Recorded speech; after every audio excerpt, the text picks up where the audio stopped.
国国际广播电台。 ये China radio international है।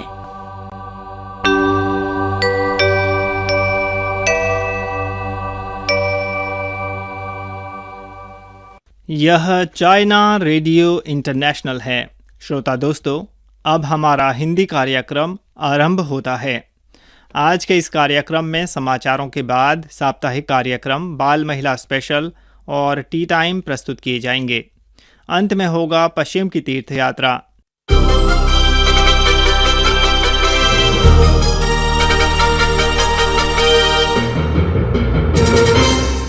लीजिए सुनिए आज के मुख्य समाचार। फिलीपींस के नए राष्ट्रपति मार्कोस जूनियर को बधाई दी चीनी राष्ट्रपति ने। चीन पाक संबंधों को नुकसान पहुंचाने की सभी साजिशों को हराएगा चीन। और तिब्बत ने नेपाल के प्रति पहले आरएमबी सीमा पार प्रत्यक्ष निवेश को सफलता से संभाला। अब आप अनिल पांडे से आज के पूरे समाचार सुनिए। 11 मई को चीनी राष्ट्रपति शी जिनपिंग ने फिलीपींस के नवनियुक्त राष्ट्रपति फर्डिनेंड बोंगबोंग मार्कोस जूनियर को संदेश भेजकर उनके फिलीपींस का राष्ट्रपति चुने जाने पर बधाई दी। शी जिनपिंग ने जोर दिया कि हाल में चीन और फिलीपींस विकास के महत्वपूर्ण दौर में हैं। द्विपक्षीय संबंधों के विकास के सामने अहम मौके और विशाल भविष्य है। वे चीन फिलीपींस संबंधों के विकास को बड़ा महत्व देते हैं और राष्ट्रपति मार्कोस के साथ अच्छे कार्य संबंधों की स्थापना करना चाहते हैं। द्विपक्षीय मैत्री को बनाए रखकर हाथ मिलाते हुए आगे विकसित करना चाहते हैं ताकि द्विपक्षीय व्यापक सामरिक सहयोग संबंधों को आगे बढ़ाया जा सके। उधर 12 मई को चीनी राष्ट्रपति शी जिनपिंग और स्लोवेनियाई राष्ट्रपति बोरुत पहोर ने चीन और स्लोवेनिया के बीच राजनयिक संबंधों की स्थापना की 30वीं वर्षगांठ पर एक दूसरे को बधाई संदेश भेजा।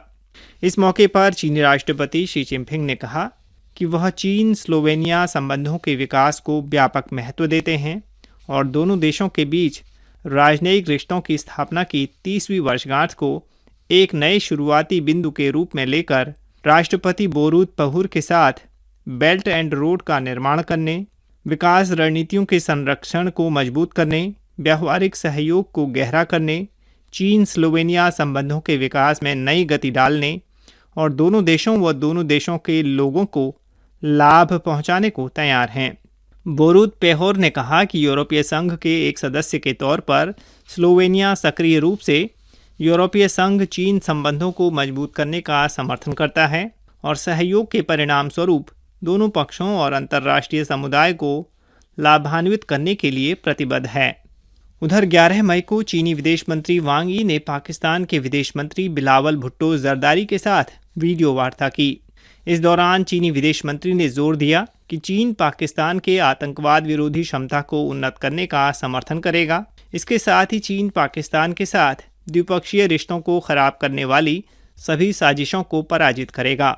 वांग यी ने कहा कि पाकिस्तान की नई सरकार एक संघीय सरकार है, लेकिन सरकार में चाहे कोई भी पार्टी आए, वह चीन पाक मैत्री की सक्रिय भागीदार और दृढ़ समर्थक होती है। विश्वास है कि चीन और पाकिस्तान के बीच व्यापक सामरिक सहयोग साझेदार संबंध जल्द ही नए कदम बढ़ाएंगे और चीन पहले की तरह पाकिस्तान द्वारा देश की प्रभुसत्ता, सुरक्षा और सम्मान की रक्षा करने का समर्थन करता रहेगा। पाकिस्तान द्वारा देश के विकास और राष्ट्रीय पुनरुत्थान करने का समर्थन करेगा। इसके साथ ही चीन को विश्वास है कि पाकिस्तान भी चीन से संबंधित केंद्रीय हितों के सभी सवालों पर दृढ़ता के साथ चीन के साथ खड़ा हो पाएगा। चीन पाकिस्तान द्वारा आर्थिक और वित्तीय स्थिरता की रक्षा करने का समर्थन करेगा और पाकिस्तान के साथ चीन पाक आर्थिक गलियारे का सह निर्माण करेगा। वार्ता में पाक विदेश मंत्री बिलावल भुट्टो ने कहा कि पाक चीन मैत्री पाकिस्तान की विदेश नीति में मील का पत्थर है। इसके साथ ही पाकिस्तान की रणनीति में प्राथमिकता भी। चाहे सामने कोई भी मुसीबत या चुनौती क्यों न आए, पाक चीन मैत्री मजबूत रहेगी। पाकिस्तान एक चीन की नीति पर कायम रहता है और ताइवान, शिनजियांग, तिब्बत और दक्षिण चीन सागर जैसे सवालों पर चीन के रुख का दृढ़ समर्थन करता है। पाकिस्तान चीन के साथ द्विपक्षीय आर्थिक सहयोग का विस्तार करने, व्यापारिक आवाजाही का विस्तार करने के साथ साथ ज़्यादा चीनी निवेशकों को आकर्षित करना चाहता है ताकि चीन पाक आर्थिक गलियारे के निर्माण में और ज़्यादा उपलब्धियां हासिल हो सकें। उधर अमेरिकी व्यापार प्रतिनिधि कार्यालय ने हाल ही में चीन के प्रति अतिरिक्त टैरिफ के लिए दोबारा समीक्षा प्रक्रिया शुरू करने की घोषणा की और कहा कि अमेरिका यह मूल्यांकन कर रहा है कि चीन पर लगाए गए अतिरिक्त टैरिफ को कम किया जाए या नहीं। इस बारे में चीनी वाणिज्य मंत्रालय की प्रवक्ता शू चुएथिंग ने 12 मई को आयोजित नियमित संवाददाता सम्मेलन में कहा कि अमेरिका का चीन पर अतिरिक्त टैरिफ हटाना अमेरिकी उपभोक्ताओं और उद्यमों के मूल हितों से मेल खाता है। उन्होंने कहा कि उच्च मुद्रास्फीति की वर्तमान स्थिति में अमेरिका का यह कदम अमेरिका के लिए ही नहीं बल्कि चीन और विश्व के लिए भी हितकारी है। प्रवक्ता के मुताबिक वर्तमान में चीन और अमेरिका के आर्थिक व्यापारिक दल सामान्य संपर्क कायम रखे हुए हैं। उधर बैंक ऑफ चाइना तिब्बत क्षेत्र शाखा ने हाल ही में नेपाल के प्रति 7.5 लाख युआन की आरएमबी की निवेश निधि के प्रेषण व्यवसाय को सफलतापूर्वक संभाला। यह तिब्बत में नेपाल के प्रति पहला सीमा पार आरएमबी प्रत्यक्ष निवेश व्यवसाय है जो नेपाल में आरएमबी की वास्तविक लैंडिंग का प्रतीक है। तिब्बत कुनहुआ कृषि विकास कंपनी ने यह व्यवसाय कराया है जो मुख्य तौर पर कृषि प्रौद्योगिकियों के विकास और प्रचार में लगी हुई हैं और रासायनिक खाद समेत कृषि सामग्री की बिक्री करती हैं। बेल्ट एंड रोड से जुड़े देशों के साथ आर्थिक और वित्तीय सहयोग के विकास के साथ साथ कंपनी ने 2019 से नेपाल में एक जैविक खाद उत्पादन आधार में 30 लाख युआन का निवेश करने की तैयारी शुरू कर दी है। उधर चीन की पहली जैव अर्थव्यवस्था पंचवर्षीय योजना यानी 14वीं पंचवर्षीय योजना जैव आर्थिक विकास योजना हाल में जारी की गई। इसमें स्पष्ट तौर पर चीन के जैव अर्थव्यवस्था विकास लक्ष्यों को निर्धारित किया गया है ताकि जैव अर्थव्यवस्था विकास की अड़चन को तोड़ने में गति दी जा सके। चिकित्सा, स्वास्थ्य, खाद्य पदार्थों की खपत, हरित और निम्न कार्बन और जैव सुरक्षा के क्षेत्र में लोगों की उच्च स्तरीय आवश्यकताओं पर ध्यान केंद्रित करते हुए इस योजना में बायोमेडिसिन, जैव कृषि, बायोमास, वैकल्पिक अनुप्रयोग और जैव सुरक्षा सहित 4 मुख्य क्षेत्रों के विकास के लिए प्रस्ताव पेश किया गया है।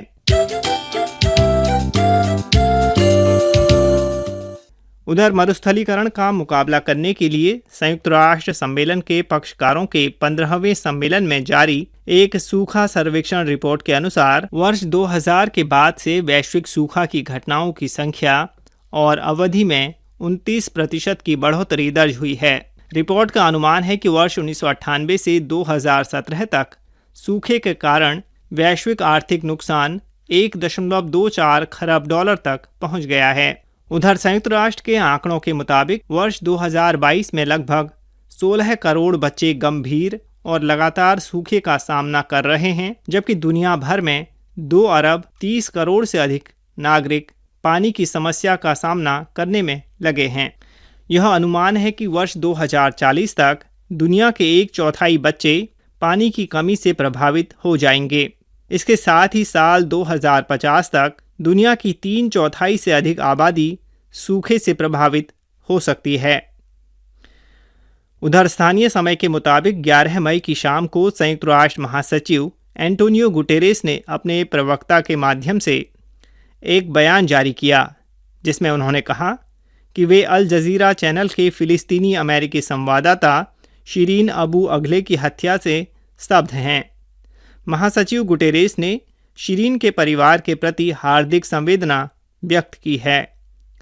उन्होंने उसी घटना में घायल हुए एक अन्य संवाददाता के जल्द ही स्वस्थ होने की कामना की है।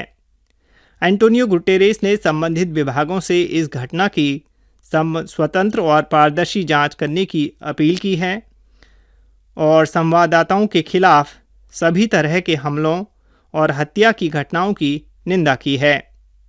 उन्होंने जोर देते हुए कहा कि संवाददाताओं को कभी भी हिंसा में निशाना नहीं बनाया जाना चाहिए।